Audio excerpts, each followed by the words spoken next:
Shalom Bapak Ibu ya, selamat kita untuk kita ini masih dalam suasana ya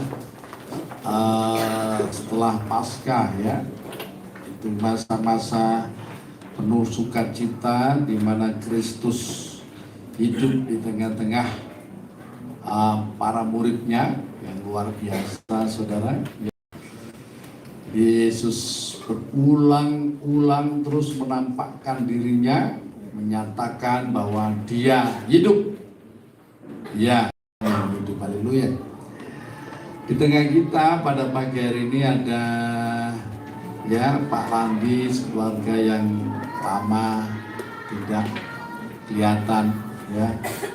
Tadi saya sapa, saya pikir dari planet mana. Barangkali ada sesuatu yang mau disampaikan Pak Landi keluarga, atau mau persembahan pujian, mau nyanyi? Oh, saya kira ada lagu baru mau dinyanyikan ya. Baik, kalau begitu kita siapkan ya hati untuk sambut firman Tuhan. Pada pagi hari ini saya sampaikan tema khotbah sikap gereja menghadapi kondisi akhir zaman, saudara ya. Untuk itu saya ajak Bapak Saudara membuka Yohanes pasal 15 ayat 18 sampai ayat yang ke-25. Nanti kita sambung pasal 16 ayat 1 sampai 4a. Saya mengundang jemaat untuk bangkit berdiri dan kita akan seperti biasanya kita akan membaca ayat demi ayat bergantian. Saya akan baca ayat 18, ayat genap, nanti Bapak Ibu Saudara membacanya bersama-sama ayat ganjil. Saya undang bangkit berdiri semuanya, jemaat Tuhan ya. Yohanes pasal 15 ayat 18 sampai ayat 25 ya, maaf 26 27 kita tidak usah baca. Ayat disambung kemudian ayat 16 ayat sampai pasal 16 ayat 1 sampai ayat 4a ya. Dunia membenci Yesus dan murid-muridnya. Jikalau dunia membenci kamu, ingatlah bahwa ia telah lebih dahulu membenci aku daripada kamu. 19. Sekiranya kamu dari dunia, tentulah dunia mengasihi kamu sebagai dunia. Tetapi karena kamu bukan dari dunia, melainkan aku telah memilih kamu dari dunia, sebab itulah dunia membenci kamu. Ingatlah apa yang telah kukatakan kepadamu, seorang hamba tidaklah lebih tinggi daripada tuannya. Jikalau mereka telah menganiaya aku, mereka juga akan menganiaya kamu. Jikalau mereka telah menuruti firmanku, mereka juga akan menuruti perkataanmu. 21.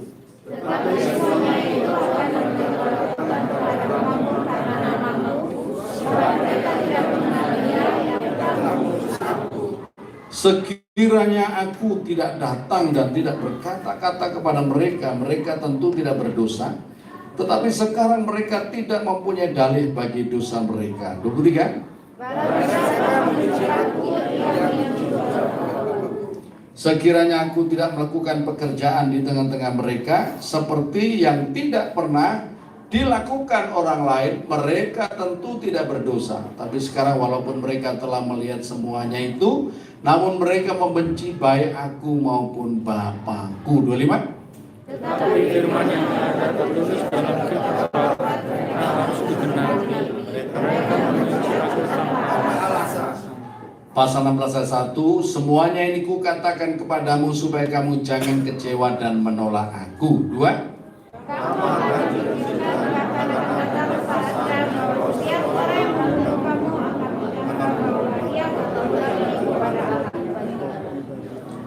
Ayat 3, mereka akan berbuat demikian karena mereka tidak mengenal baik Bapa maupun aku. Ayat 4a kita baca bersama-sama 2-3.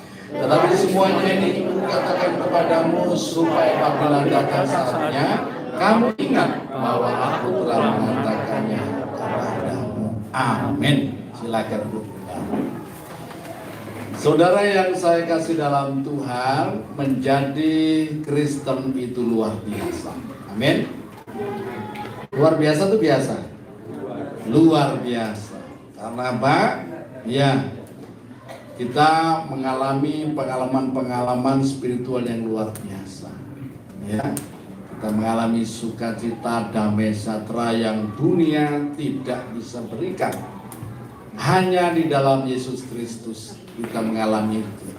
Karena di dalam Kristus Yesus kita menerima pengampunan dosa, menerima pembenaran dan segala macam kasih karunia.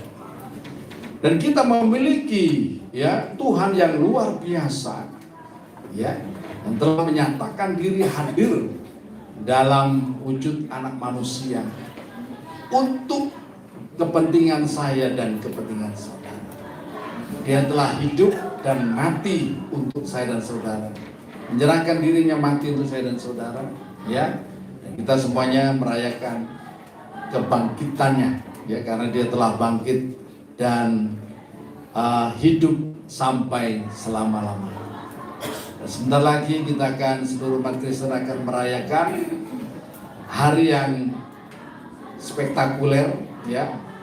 Ya, selain kebangkitan Kristus dari antara orang mati, hari yang spektakuler yang saya katakan, ya, itu adalah hari naiknya Tuhan Yesus ke surga.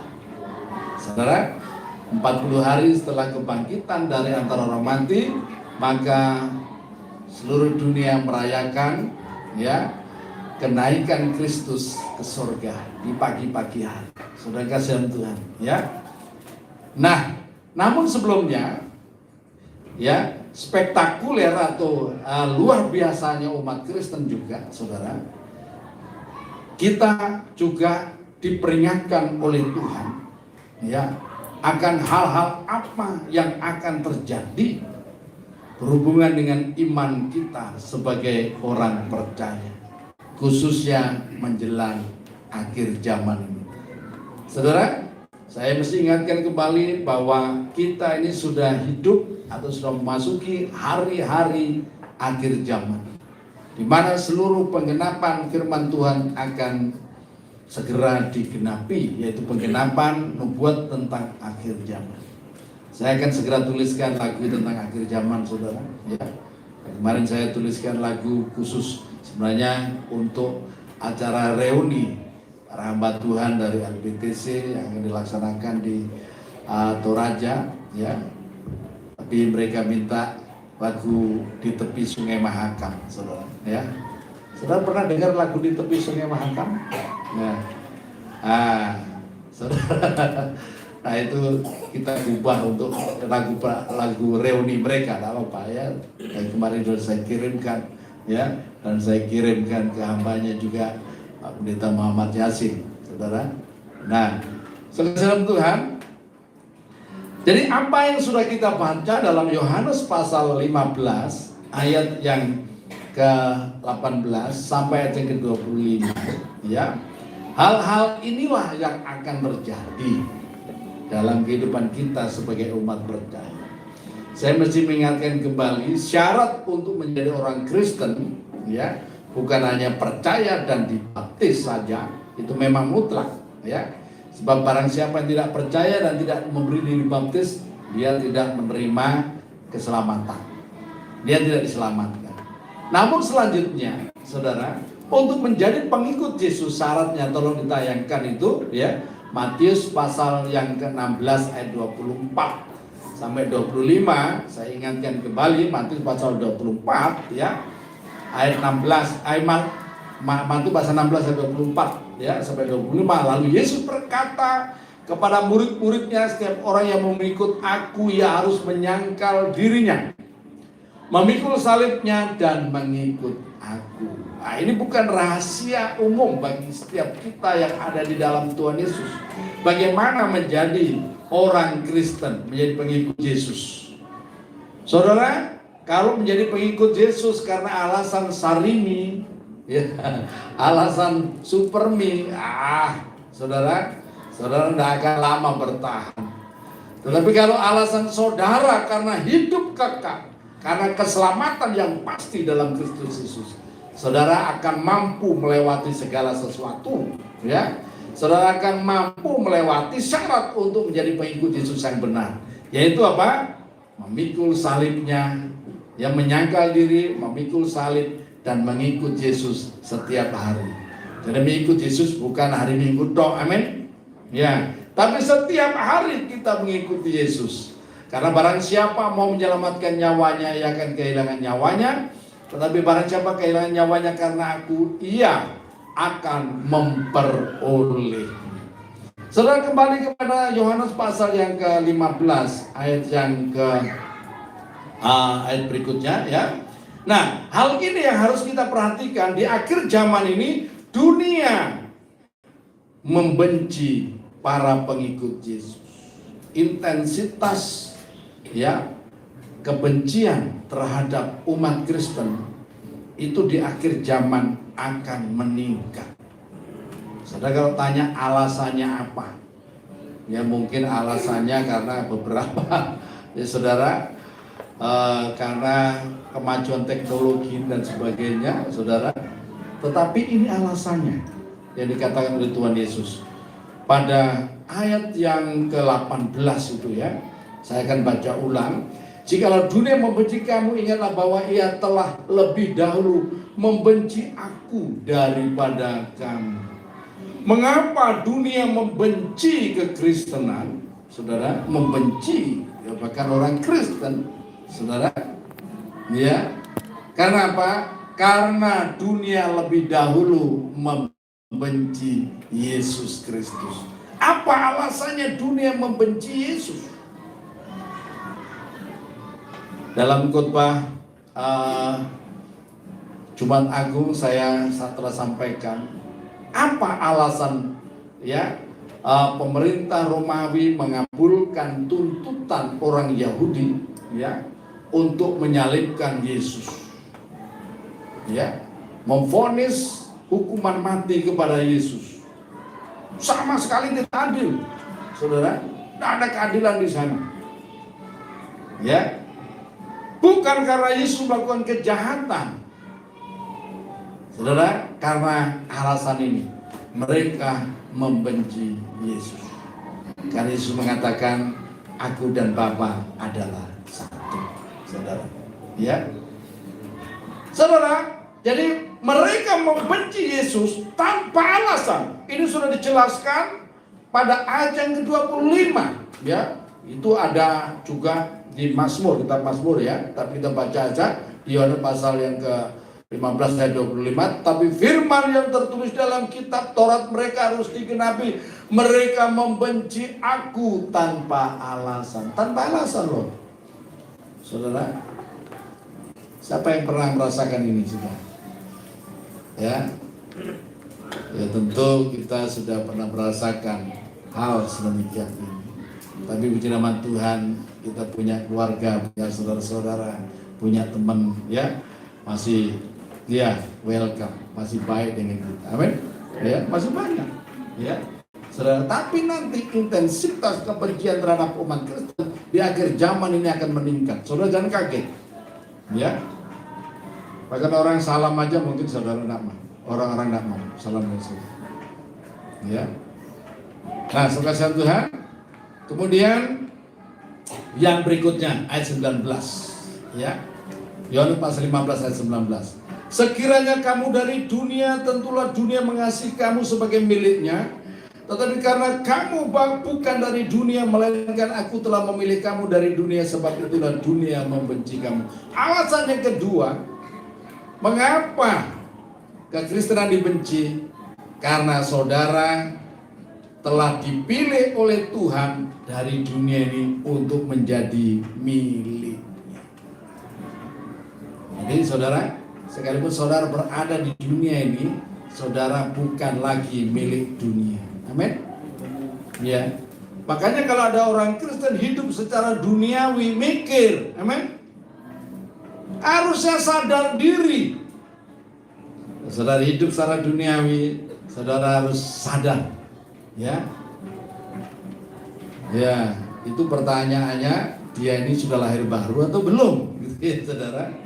Sebab setiap orang yang dipilih oleh Tuhan, ya, untuk menjadi miliknya, dia bukan lagi ya milik dunia ini, tetapi milik Tuhan. dan keluargaan saya dan saudara ada di dalam surga. Ya, ini harus dimengerti.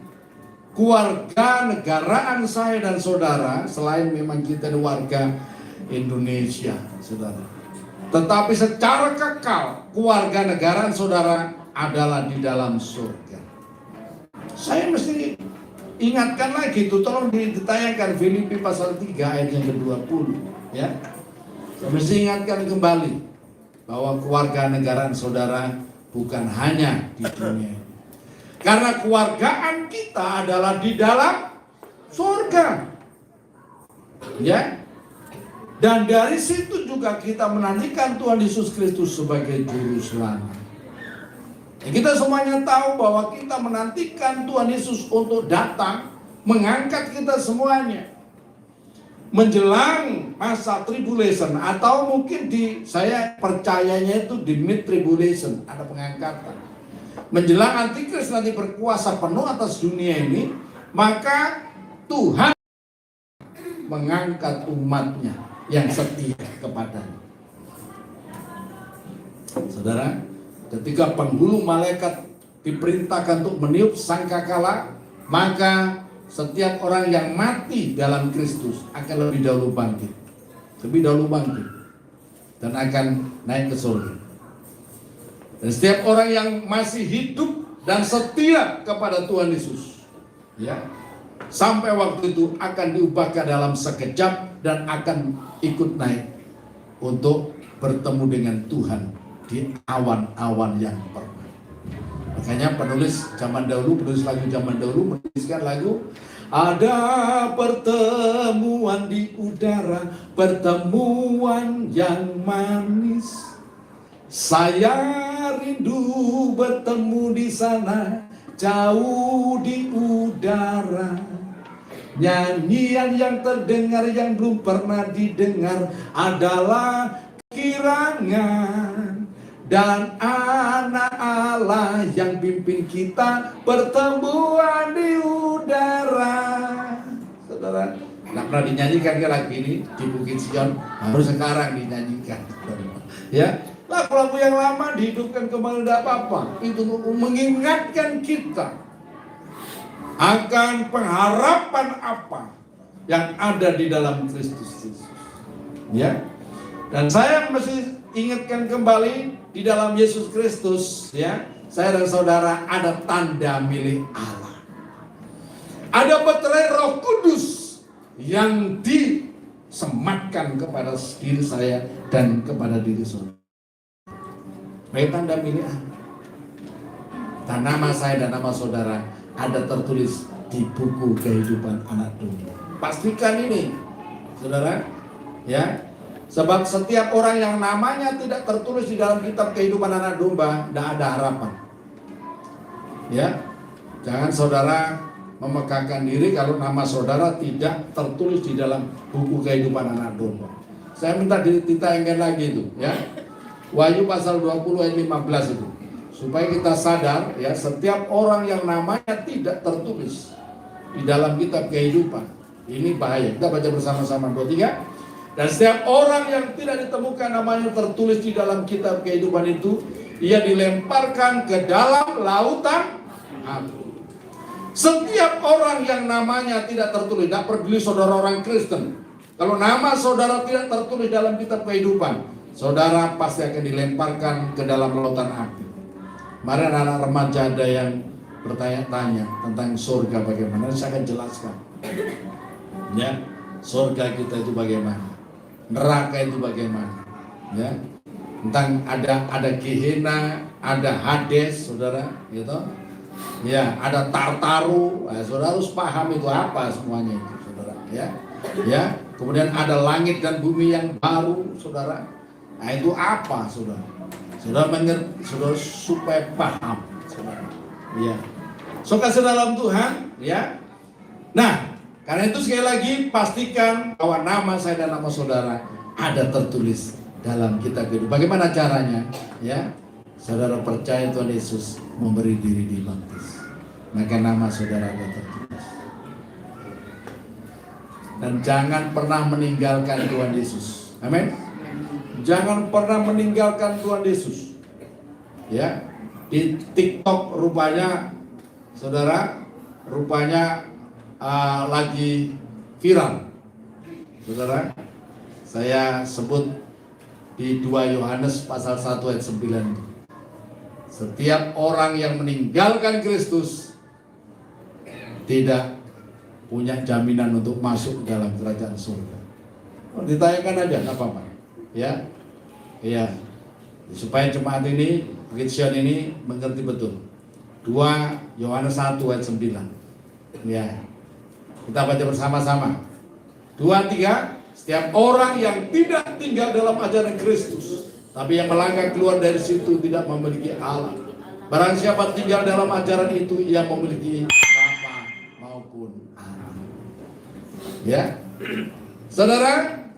Nah, setiap kita yang ada di dalam Kristus Yesus, kita memiliki Bapa maupun Anak. Dan rahasia ini tidak dapat dipahami oleh banyak orang.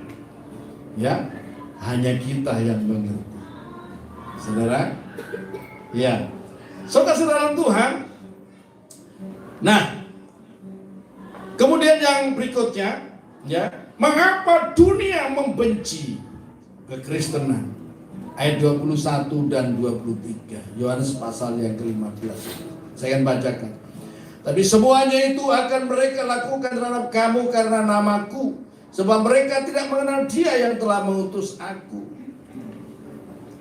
Saya baca ayat 22 juga, ya. Sekiranya aku tidak datang dan tidak berkata-kata kepada mereka, mereka tentu tidak berdosa, tapi sekarang mereka tidak mempunyai dalih bagi dosa mereka. Ayat 23 kita baca bersama-sama, 23. Barang siapa membenci aku, ia membenci juga Bapa. Saudara Tuhan, ya, perhatikan. Ya. Mengapa dunia membenci kekristenan di akhir zaman? Karena mereka, ya, tidak mengenal Bapa maupun Anak. Dia tidak mengenal Yesus. Saudara, yang mereka tampilkan tuh Yohanes 17 ayat 3, ya saya paham, saudara. Ya. Yesus sendiri berkata, aku diutus oleh Bapa. Betul. Tapi siapa Yesus itu? Ya, bukan manusia biasa. Dia adalah Sang Firman. Nah, saya mesti sampaikan, ya, kebenaran ini kepada Bapak dan Saudara supaya Bapak dan Saudara paham. Tolong tanyakan Yohanes pasal 8 ayat 42. Yohanes pasal 8 ayat 42, ya. Ya. Mengapa orang yang membenci Yesus itu sama dengan membenci Bapa atau membenci Allah itu sendiri? Ya. Saya bacakan Yohanes pasal 82. Kata Yesus kepada mereka, jikalau Allah adalah Bapamu, yang dimaksud itu Elohim Yahweh, ya, kamu akan mengasihi aku, sebab aku keluar dan datang dari Elohim Yahweh. Saya katakan Elohim Yahweh, ya, ya, oke lah. Aku datang dan datang dari Tuhan itu sendiri. Pasal 1 ayat 1 sampai 4 itu. Pada mulanya adalah firman, firman itu bersama-sama dengan Allah, dan firman itu adalah Allah. Ya. Apa betul ayat 2? Ia pada mulanya bersama-sama dengan Allah. 3. Kita baca bersama-sama 2, 3. Segala sesuatu dijadikan oleh Dia, dan tanpa Dia tidak ada satupun yang telah jadi dari segala yang dijadikan. Ya, perhatikan. Segala sesuatu, baik yang kelihatan maupun yang tidak kelihatan, itu diciptakan melalui firman Allah, yaitu melalui Yesus Kristus. Tanpa Dia, tanpa Yesus, tidak ada satupun yang telah jadi. Makanya bagi Yesus, ya, ketika Petrus potong telinga hamba imam besar, jeret, gampang aja dia ambil kupingnya itu tempel lagi, det. Kenapa? Dialah Sang Firman yang menciptakan, yang oleh Allah, ya, menciptakan segala sesuatu yang kelihatan dan yang tidak kelihatan. Ketika ada orang buta dari lahirnya, Yesus hanya meludah ke tanah dan dia mengaduk tanah itu ya dengan ludahnya dan ditempelkan, dia disuruh membasuh ke kolam Bethesda. Melek langsung orang buta. Kepada orang lumpuh Yesus berkata, angkatlah tilammu, harus untuk bangkit dan hidup. Dan di akhir zaman nanti setiap orang mati yang mendengar perkataan anak Allah, maka orang mati akan bangkit dari kubur. Saudara kasih Tuhan. Karena apa? Karena memang dia adalah firman Allah. Yesus itu keluar dan datang dari Allah. Ya. Kemudian Yesus berkata dalam Yohanes pasal 10 ayat 30, dan ini yang membuat menjadi dasar bagi orang Yahudi untuk menyalibkan Yesus. Ya. Kita baca bersama-sama 2-3. Aku dan Bapa adalah satu. Yesus berkata, aku dan Bapa adalah satu. Lalu tayangkan Yohanes pasal 14 ayat yang ke-9, ya. Atau mulai 7. Ya. Sekiranya kamu mengenal aku, perhatikan, pasti kamu juga mengenal Bapakku. Sekarang ini kamu mengenal dia dan kamu telah melihat dia. Perhatikan. Murid-murid sudah 3 tahun lebih bersama-sama dengan Tuhan Yesus. Tetapi mereka masih belum mengenal, belum paham siapa itu Yesus yang sebenarnya. Mereka sudah melihat mujizat-mujizat yang terjadi, yang dikerjakan oleh Yesus. Orang buta melihat, orang lumpuh berjalan, orang kusta menjadi tahir. Ya, saudara, orang mati dibangkitkan, bahkan laut yang mengamuk. Yesus hanya berkata, tenang, diam, saudara. Tetapi mereka masih ragu juga. Bahkan sampai kematian Yesus mereka belum memahami betul bahwa Yesus itu adalah Tuhan itu sendiri. Ya, mereka masih belum paham. Karena apa? Yesus itu mengambil rupa sama persis seperti kita, menjadi manusia normal, saudara. Menjadi manusia. Bagaimana murid-murid bisa percaya bahwa Yesus ini Allah, wujud Allah, ya kan? Tapi kemudian Yesus berkata dalam Yohanes pasal 14 itu, ya, sekiranya kamu mengenal aku, yaitu mengenal pribadi Yesus itu, pasti kamu juga mengenal Bapakku. Seluruh pengajaran Yesus itu diarahkan kepada Bapa. Tetapi Yohanes 14 ayat 6, akulah jalan dan kebenaran dan hidup. Tidak seorang pun sampai kepada Bapa. Artinya apa? Manusia itu diarahkan kembali kepada Bapa. Kembali kepada Bapanya. Anak yang terhilang. Saya dan saudara ini manusia yang terhilang. Ya, diarahkan kembali kepada Bapa. Lah wujud Bapa itu siapa? Saudara, tidak seorang pun datang kepada Bapa atau kembali kepada Bapa kalau tidak melalui Yesus.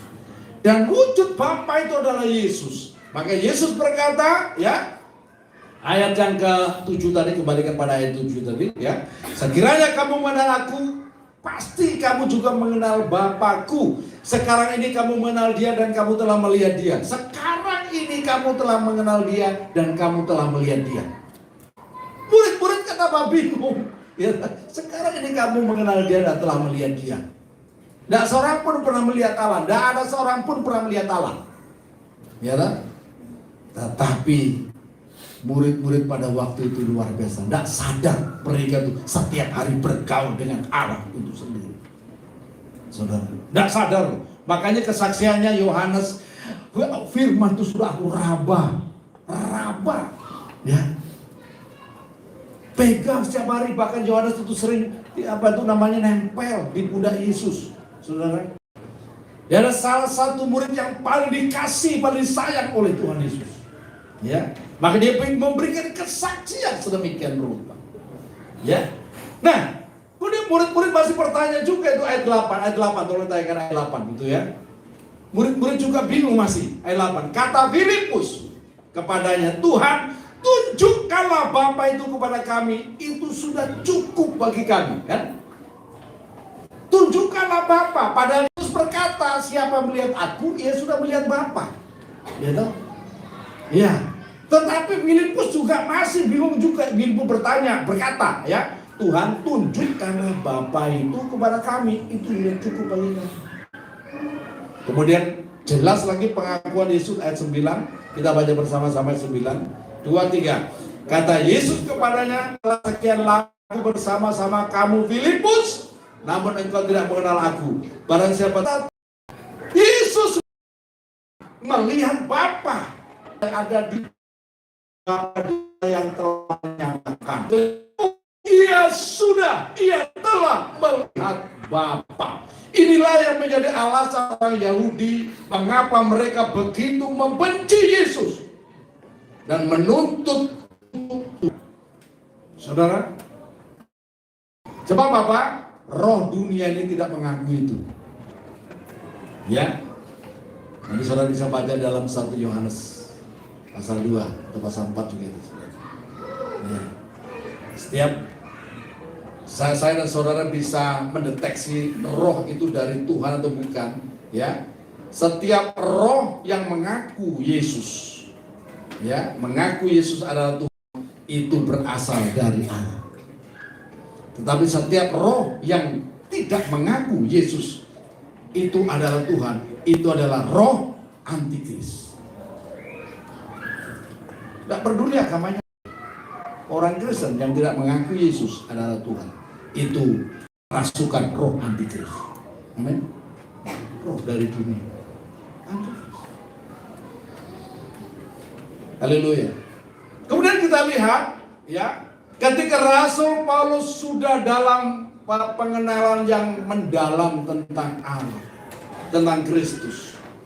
Sebab ini yang menjadi keinginan daripada Rasul Paulus. Kenapa? Kita semuanya sudah tahu sejak muda dia ini seorang ahli Taurat yang anti terhadap kekristenan. Dia waktu itu bagaimana membabi buta memimpin pasukan untuk membantai orang-orang Kristen, khususnya mereka yang ada di kota Damaskus, Suriah. Ya, ini pemimpinnya. Bahkan martir yang pertama mati yaitu Stefanus, saudara, diaken gereja yang pertama mati itu yang paling bertanggung jawab adalah seorang pemuda ini, yaitu Saulus. Sebab setiap orang yang melempari Saulus dengan batu, ya, meletakkan jubah mereka di depan kaki Saulus, pemimpin mereka ini, yang paling bertanggung jawab, saudara. Sekasihan Tuhan, dan kemudian dia memimpin pasukan, ya, untuk membantai orang-orang Kristen. Waktu itu belum disebut Kristen, baru pengikut jalan Tuhan, ya. Sebab orang Kristen itu baru disebut Kristen itu di Antioquia. Antioquia itu masuk wilayah mana? Suriah atau Turki itu, ya, antara Suriah Turki, ya. Saudara, itu sekitar tahun-tahun, ya, menjelang tahun 50 Masehi, saudara. Sebut Kristen, saudara, ya. Nah, saudara Tuhan, kemudian setelah Rasul Paulus berjumpa dengan Tuhan di jalan lurus itu, dan dia buta 3 hari 3 malam. Dalam keadaan buta itu, maka dia memiliki pengalaman spiritual. Rohnya dibawa oleh Tuhan. Kalau saudara baca dalam 2 Korintus pasal 12 itu, ya, Rasul Paulus menuliskan, aku melihat ada seorang yang dibawa, ya, naik bukan ke lantai 3, ke langit tingkat 3. Ya, saudara Tuhan, di situ dia mendengar perkataan-perkataan yang luar biasa. Penglihatan yang luar biasa. Makanya Rasul Paulus berani menuliskan, ya, 1 Korintus pasal 29, apa yang tidak pernah dilihat oleh mata, apa yang tidak pernah didengar oleh telinga, dan yang tidak pernah timbul dalam hati, itu disediakan oleh Allah bagi setiap orang yang mengasihi dia. Ya, saudara, setelah penglihatan itu maka Rasul Paulus, saudara, kita lihat dalam suratnya yang dituju pada jemaat di Filipi, ya, Filipi pasal 3 ayat 15 itu, yang ku kendaki ialah mengenal dia. Tolong tayangkan, saya takut dia salah. Filipi pasal 3 ayat 15. Filipi, ya. ayat 10 ya. Filipi pasal 3 ayat 10. Ya, yang ku kehendaki ialah mengenal dia dan kuasa kebangkitannya dan persekutuan dalam penderitaannya, di mana aku menjadi serupa dengan dia dalam kematiannya. Ini yang dikehendaki oleh Saulus, orang Saulus yang kemudian setelah percaya Tuhan Yesus namanya dirubah menjadi Paulus. Paulus itu artinya kecil. Ya, ya. Yang ku kehendaki mengenal dia. Ini penting. Apa yang paling saudara kehendaki untuk menjadi itu sebagai orang Kristen? Saya ingin tanya, ya, saudara Cindy, apa yang kau paling kehendaki dalam hidupmu sebagai orang Kristen? Apa yang kamu inginkan? Surga. Oh, surga. Ya. Pak Yudi, apa yang paling Pak Yudi inginkan sebagai orang Kristen? Damai sejahtera. Ya. Selama ini belum damai. Harusnya sudah damai, Pak. Ya. Ya. Yang paling dikehendaki, ya. Ini yang paling dikehendaki adalah mengenal Allah, mengenal Dia dan kuasa kebangkitannya. Ini penting sekali. Setiap orang yang mengenal Allah di akhir zaman dituliskan dalam kitab Daniel, ya, orang yang mengenal Allahnya akan tetap kuat dan bertindak. Akan tetap kuat dan bertindak. Ketika menghadapi masa, ya, kesusahan besar di akhir zaman, orang yang mengenal Allahnya akan tetap kuat. Sebab gereja nanti akan di akhir zaman ini, Ibrani pasal 12 itu akan digenapi nubuat itu, segala sesuatu akan diguncangkan sampai tinggal yang tidak terguncangkan. Segala sesuatu, ya, bahkan bangsa-bangsa, negara-negara, sisi politik, apa semua ekonomi politik akan diguncangkan, bahkan agama-agama dunia akan diguncangkan sampai tinggal yang tidak terguncangkan. Siapa itu? Yaitu kerajaan Allah di dalam Kristus Yesus. Itu yang tidak terguncangkan, dan kita yang berada di dalam kerajaan Allah tidak akan terguncang. Ya, kita akan tetap tenang menghadapi segala sesuatu. So, kasih dalam Tuhan, ya. Ya. Jadi saya harapkan kita semuanya, mari kita seperti Rasul Paulus juga, yang paling kita kehendaki itu mengenal Dia dan kuasa kebangkitan. Ya. Soal nama surga itu pasti, amin. Damai sejahtera dalam itu sudah pasti, ya, amin. Sudah pasti. Kalau kita tetap dalam Dia, kita memiliki jaminan untuk semuanya itu, ya. Tapi baiklah kita memiliki pemikiran seperti Rasul Paulus yang paling ku kehendaki adalah mengenal Dia. Sehingga dalam surat-suratnya yang berikutnya, Rasul Paulus ini, ya, bisa menjelaskan siapa Yesus Kristus yang dahulu begitu dia benci, bahkan dia musuhi.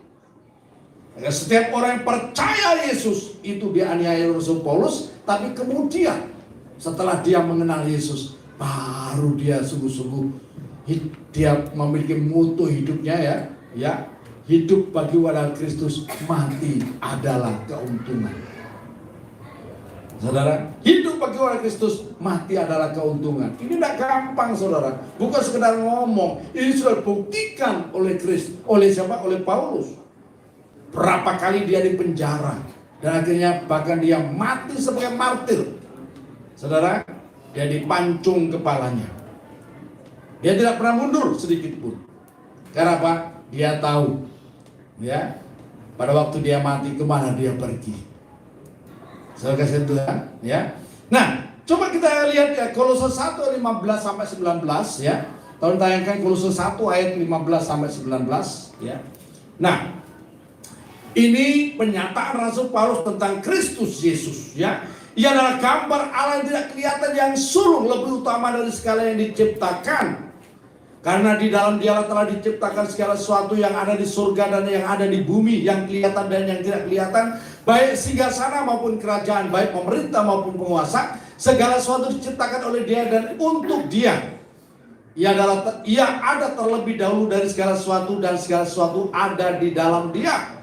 Ialah kepala tubuh, yaitu jemaat. Ialah yang sulung yang pertama bangkit dari antara orang mati, sehingga Ia yang lebih utama dalam segala sesuatu. Ayat 19 kita baca bersama-sama. 2, 3. Karena seluruh kepenuhan Allah berkenan diam di dalam dia. Seluruh kepenuhan Allah berdiam dalam dia. Perasaan Allah, hati Allah, karakter Allah, sifat Allah, kehendak Allah, semuanya berdiam di dalam Kristus Yesus. Kalau nabi-nabi zaman dahulu sebelumnya itu berbicara atas nama Allah, ya, mereka selalu berkata demikianlah firman Tuhan. Tetapi Yesus Kristus, ya, aku berkata kepadamu. Hanya Yesus yang berkata demikian. Aku berkata kepadamu. Itulah firman Tuhan. Saudara, ya, haleluya. Dan kitab Ibrani 1 ayat yang ketiga, tolong tayangkan. Ya, saya akan baca bagian A saja, ya. Haleluya. Ibrani 1 ayat 3. Ia adalah cahaya kemuliaan Allah dan gambar wujud Allah dan menopang segala yang ada dengan firman yang penuh kekuasaan. Perhatikan. Siapa yang maksud ia? Yesus Kristus. Ia adalah cahaya kemuliaan Allah dan gambar wujud Allah. Makanya Yesus berkata, siapa yang sudah melihat aku, ia sudah melihat Bapa. Gambar wujud Allah. Yang Allah awalnya itu adalah roh, tidak mendiami, ya, materi. Tetapi kemudian Allah itu berkenan diam di dalam pribadi Yesus Kristus. Seluruh kepenuhan Allah itu berdiam di dalam pribadi manusia Yesus Kristus. Sehingga Yesus berkata, aku dan Bapa adalah satu. Karena itulah orang-orang Yahudi membenci Yesus dan memutuskan penghukuman mati untuk Yesus. Saudara, dan kebencian itu berlanjut sampai di akhir zaman. Saudara, ya, setiap orang yang mengaku Yesus adalah Tuhan harus siap-siap dibenci oleh dunia. Sebab saya dan saudara bukan lagi berasal dari dunia. Sebab kita sudah dipilih dari dunia untuk menjadi milik Kristus. Saudara, halo, siap? Siap, saudara? Iya. Haleluya, ya. Kemudian kita lanjut di Yohanes 16 ayat 1 sampai berikutnya. Ya. Iya, yang kedua. Ya. Hal yang akan terjadi di akhir zaman yang kedua, yaitu akan datang masa aniaya. Mungkin saudara berkata, ini khotbah Pak Pendeta ini meden-medeni, nakut-nakuti. Enggak, saya mau disampaikan ini supaya gereja ini juga harus bersiap diri menghadapi akhir zaman. Saya tidak katakan saudara nanti setelah pulang dari sini perlu curiga dengan orang lain, tidak. Kita harus hidup sebagai orang merdeka, menjadi terang dan mengasihi mereka semuanya. Amin. Sebab itulah yang dikehendaki Allah untuk kita kerjakan, yaitu apa? Supaya kita menjadi terang dan membawa damai, menyatakan kasih Allah kepada dunia. Itu tugas saya dan saudara bagi dunia ini. Amin. Amin. Haleluya, saudara. Namun hal ini perlu saya sampaikan supaya saudara mengerti. Ya. Jadi yang berikutnya, pada akhir zaman ini tidak bisa tidak akan datang aniaya. Makanya saudara yang menempatkan hidup saudara di atas dunia ini siap-siap kecewa. Amin. Kecewa saudara jadi orang Kristen. Ya. Tapi kalau saudara menempatkan pengharapan saudara kepada Kristus Yesus, saudara tidak akan pernah kecewa. Ya. Yohanes pasal 16 ayat 1 saya bacakan kembali. Semuanya katakan kepadamu supaya kamu jangan kecewa dan menolak aku.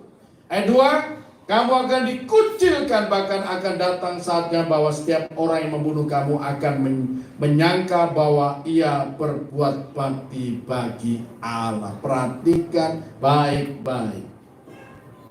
Apakah ini hanya sekedar perkataan yang harus berlalu begitu saja? Tidak.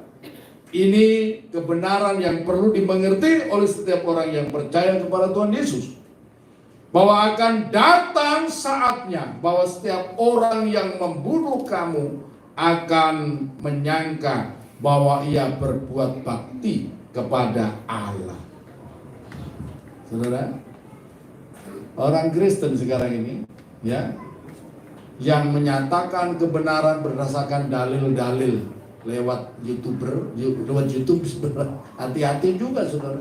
Ya, itu nanti akan kena undang-undang penistaan agama, saudara. Iya, saudara, hati-hati. Saya udah kontak teman-teman yang lain, hati-hati, waspada. Begitu tujuan kita memberitakan Injil, tetap Injil harus diberitakan, saudara. Karena itu tugas gereja.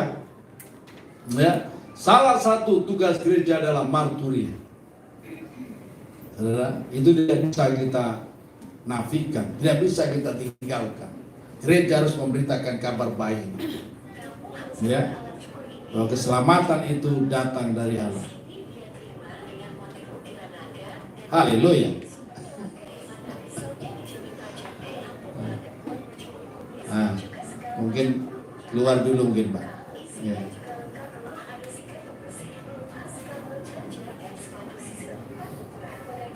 Ya, saya tunggu dulu. Mungkin keluar aja dulu biar tak mengganggu jemaat. Ya.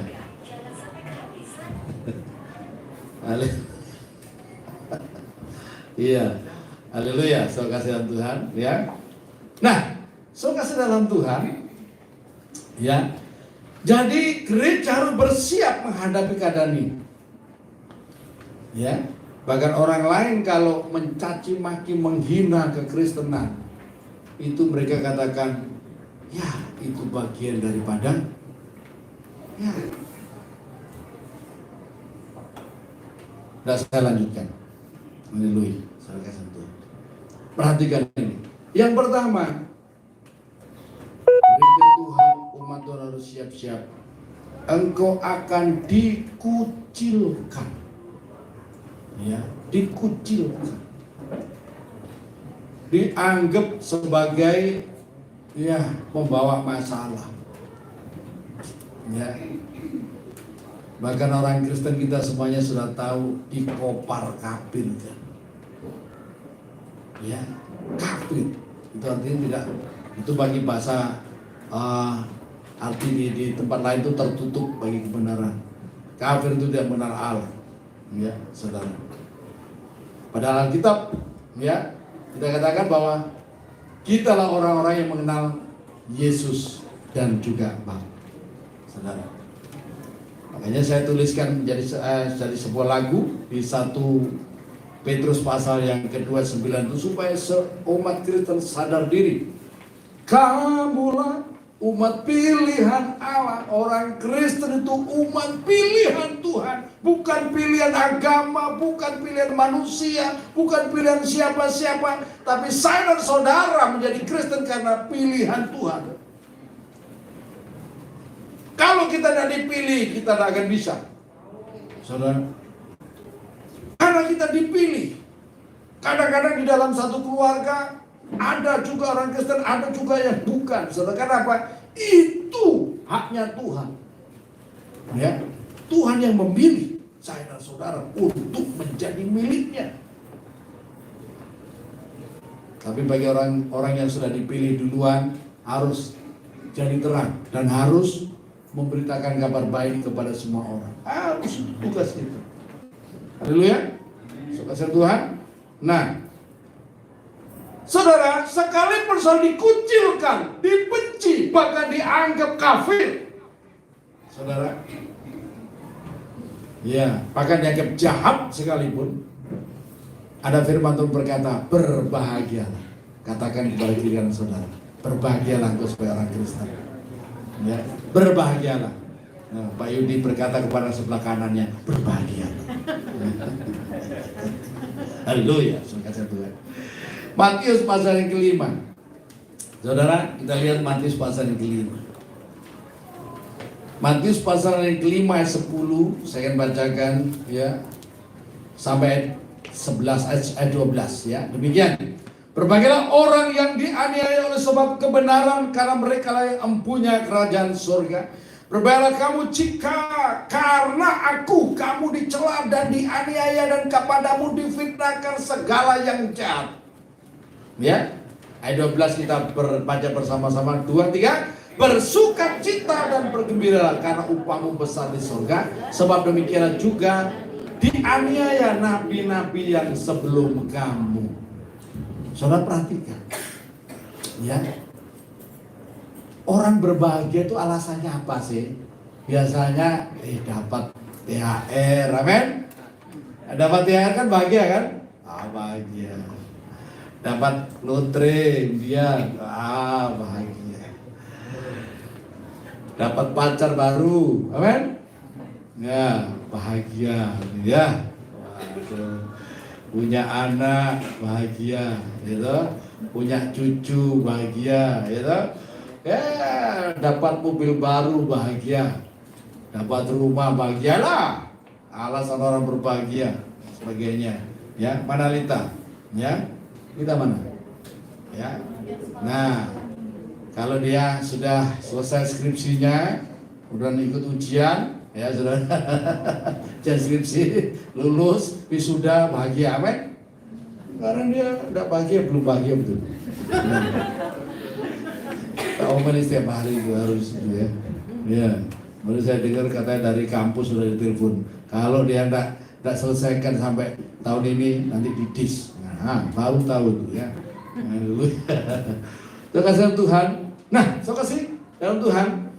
Namun firman Tuhan mengajar kita untuk bahagia ini. Berbahagialah orang yang dianiaya loh.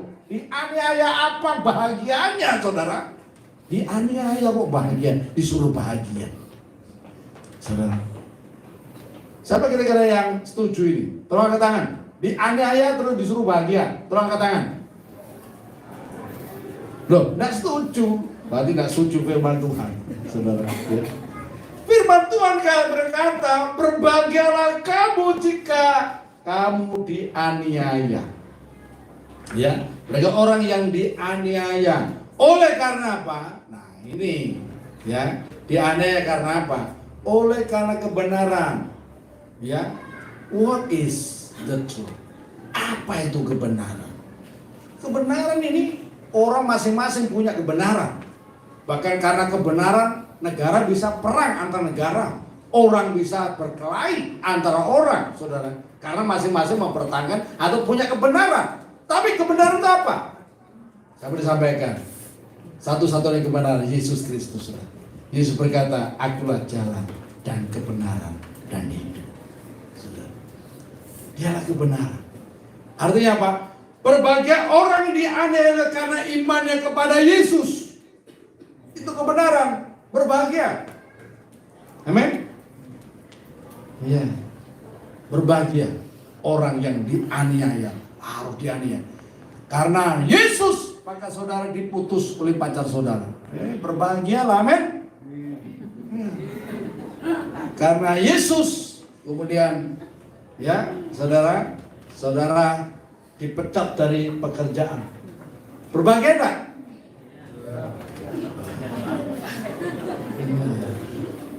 Haleluya ya. Kemudian karena Yesus macam-macam yang saudara alami. Firman Tuhan katakan berbahagialah. Ya. Karena merekalah yang mempunyai kerajaan surga. Kerajaan surga tidak bicara soal makanan, minuman, pakaian, bidadari. Amin. Amin. Enggak, bukan bicara soal itu, tapi soal kebenaran, damai, sejahtera, dan sukacita dalam Roh Kudus. Saudara. Iya. Merekalah yang punya kerajaan surga. Ya, orang-orang yang dianiaya karena nama Yesus. Mereka memiliki damai, sejahtera, sukacita luar biasa yang dunia tidak bisa berikan, saudara. Haleluya. Saudara, Tuhan Yesus berkata, demikianlah nabi-nabi sebelum kamu dianiaya. Ini kan Tuhan Yesus waktu itu berjalan 2000 tahun yang lalu. Maka yang menjadi contohnya itu nabi-nabi sebelum Kristus. Tapi zaman saya ini, ya, saudara, ada banyak contoh.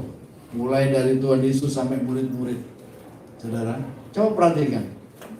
Akhir hidup para rasul Tuhan Yesus. Ya, perhatikan. Dari 12 rasul itu bahkan 13 dan berikutnya, hampir semua mati sebagai martir. Ya. Petrus disalib terbalik. Waktu Petrus mau ditangkap, saudara, di masa tuanya, ya murid-muridnya perintahkan dia untuk pergi meninggalkan kota Roma. Tapi ketika Petrus keluar dari kota Roma, dia melihat Tuhan Yesus jalan masuk kota Roma. Ya, kemudian Petrus bertanya, "Guru mau kemana?"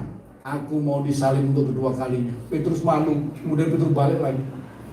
Ya, kemudian Petrus memberi diri ditangkap oleh pasukan Romawi dan dia diadili, kemudian dia divonis disalib. Kemudian dia minta, "Kalau guruku disalib normal, aku minta disalib terbalik." Disalib terbalik. Ya, itu Petrus. Kemudian Andreas, adiknya Petrus, disalib di Edessa, Turki, saudara, dengan huruf X. Macam-macam.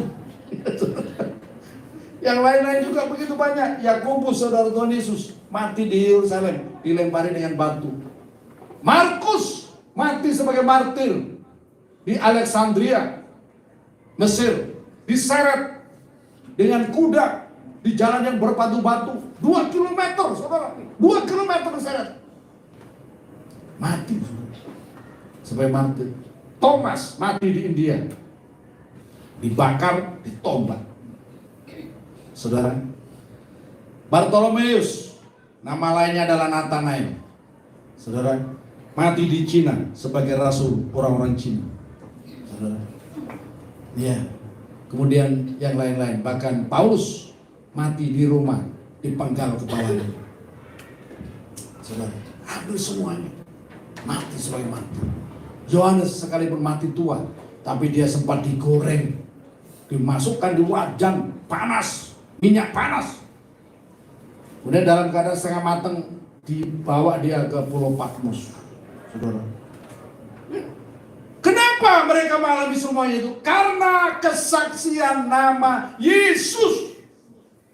Makanya kalau orang-orang mengikut Yesus karena fulus, saudara pasti akan kecewa. Mengikut Yesus karena jabatan, saudara pasti kecewa. Mengikut Yesus karena ingin kaya, pasti kecewa. Mengikut Yesus karena ya alasan duniawi ini, pasti saudara rontok di akhir zaman. Tapi kalau karena kebenaran, karena ya pengharapan akan janji Allah di dalam Kristus Yesus, maka saudara tidak akan pernah kecewa. Polikarpus, murid daripada Rasul Yohanes, saudara, dia seorang uskup. Uskup di mana itu lupa saudara. Ketika dia umur 80 tahun, dia ditangkap, ya, dan dijebloskan penjara. Kemudian diadili di pengadilan,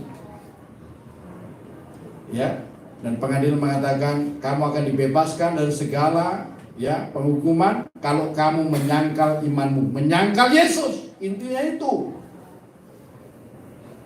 Kalau kamu berhenti mengikuti Yesus, kamu selamat. Tapi kemudian apa yang dikatakan oleh Polikarpus? Sampai umur 80 tahun ini aku mengikut Yesus dan belum pernah sekalipun Yesus mengecewakan aku. Bagaimana aku bisa menyangkal Yesus? Akhirnya apa, saudara?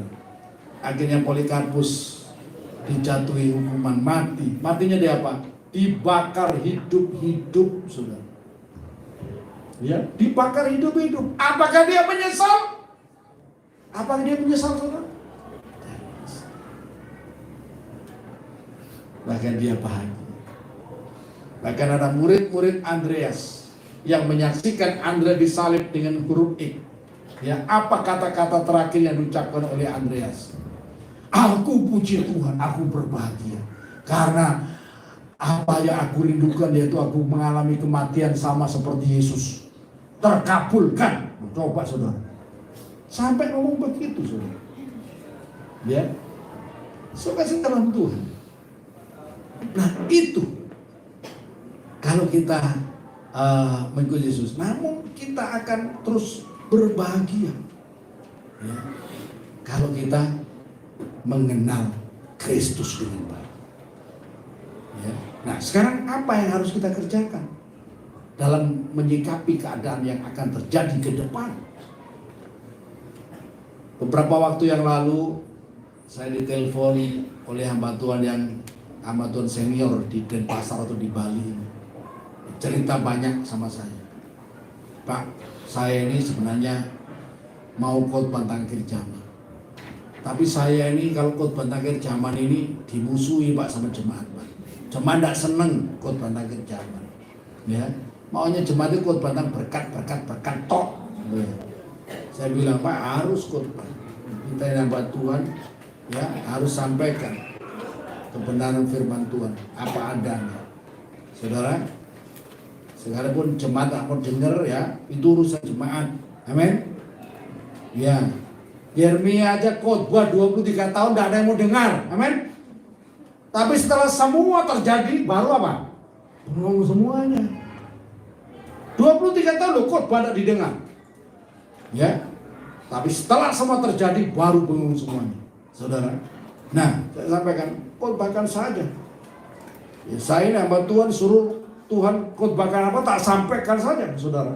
Entah cuma mau terima atau tidak. Tapi firman Tuhan harus disampaikan. Nah, saudara, apa yang harus kita lakukan? Setelah kita tahu bahwa akhir zaman ini, ya kita hidup di akhir zaman, ini pasti akan digenapi firman ini. Ya, kita berdoa untuk Indonesia supaya Indonesia tetap Pancasila. Amin. Iya. Tetap Pancasila. Ya, NKRI agar harga mati. Amin. Ya, kita harus mendukung NKRI. Merdeka. Amin. Nah, saudara ya. Yang pertama, saudara, kita harus bertekun dalam iman kita. Amin. Kita harus bertekun dalam iman kita. Tingkatkan pengenalan kita akan Tuhan. Tingkatkan juga, saudara, ya, kasih kita kepada Tuhan dan sesama. Orang Kristen harus lebih banyak mendengar firman Tuhan. Orang Kristen harus lebih banyak membaca Alkitab untuk mengerti firman Tuhan. Kalau saudara tidak mengenal Tuhan dengan benar, rontok saudara di akhir zaman. Ya, rontok. Dan saudara pikir, yang rugi gereja kehilangan perpuluhan. Sekarang ini macam-macam ada khotbah di YouTube itu.